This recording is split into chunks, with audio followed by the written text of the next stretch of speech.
Happy Thursday, friends. 24th of June, feast day of the birth of St. John the Baptist. My day off. I'm not taking today. I'm going to take tomorrow. Today, I am in Cheyenne. We are going to be having a priestly ordination of Deacon Lin Vu and Deacon Dan Castells. Deacon Lin was here in Rock Springs for a number of years in summers. Originally from Vietnam, he was here with Father Beavers, learning some English and practicing and things like that. So Deacon Lin is going to be ordained a priest tonight. Deacon Dan is one of our permanent deacons who was ordained, early 2000s, I think, and has served up in Pinedale and went to seminary a few years ago. His wife had passed, and he's going to be ordained this evening as well. So please be praying for Deacon Dan and Deacon Lin.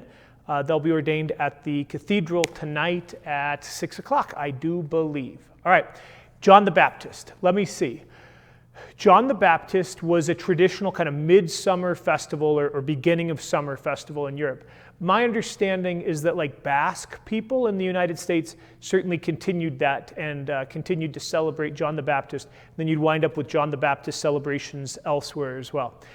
Just like Jesus' birth, the light who conquers the darkness is celebrated around the solstice, so too John the Baptist is celebrated at the solstice. There's a line in the Gospel of John where John the Baptist says, Jesus, he must increase and I must decrease. And we're kind of at a pivot point in the sun. The length of the days are decreasing. That's an image, a metaphor for John the Baptist, a little bit of a summer festival, John. So our readings are definitely going to point towards John.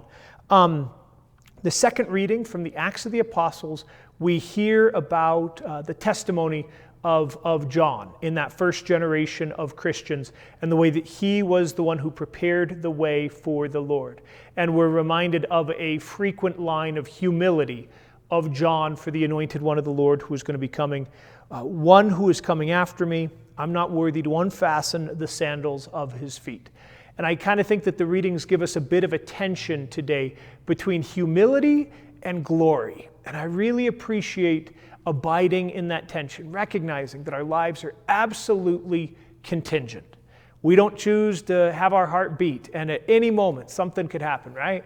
Walk across the street, get run over by the beer truck. Anything can happen to us. And it can be difficult to live in that place of knowing that our lives are so brief and so fragile. And the lives of everybody that we're going to encounter also can be so brief, so fragile. That's the place of humility, coming from the ground. But then that's paired with a delightful first reading from the prophet Isaiah, speaking of glory. And there are those who argue that this is speaking of the people, Israel, as compared to any one individual. But the beginning about how God has made me, us, him, a polished arrow.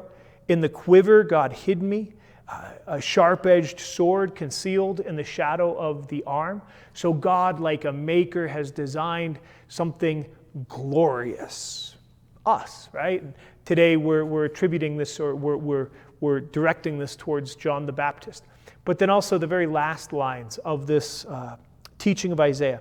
It's too little, God says, for you to be my servant, to raise up the tribes of Jacob.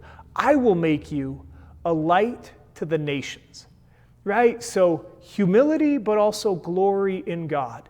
And that it's not about us who are going to make ourselves light to the nations, but rather by being fashioned by God, by living in right relationship with the Creator, then the promises of God can be fulfilled, right? That God can make us a light to the nation. So perhaps a place of reflection and prayer in some contemplative tension, both humility and the glory of God being revealed in us. The gospel, Zechariah, the stubborn, grumpy, old religious figure. Some of us might resonate a little bit with Zechariah as he gets struck mute by God or by the angel Gabriel in the temple. Comes time to name this child, and the father is looked to name, and he is cooperating with the will of God. John is his name, and all of the neighbors and all of the relatives object to him, right? You don't have anyone in the family that's named that. And then again he says, this is the name that this child is to be given.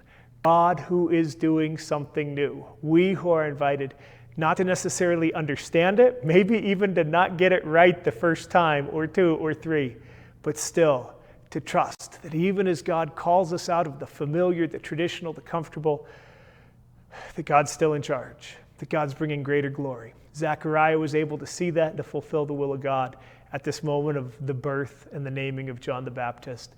We might be being invited some ways in these days to also be open and flexible with the power of God.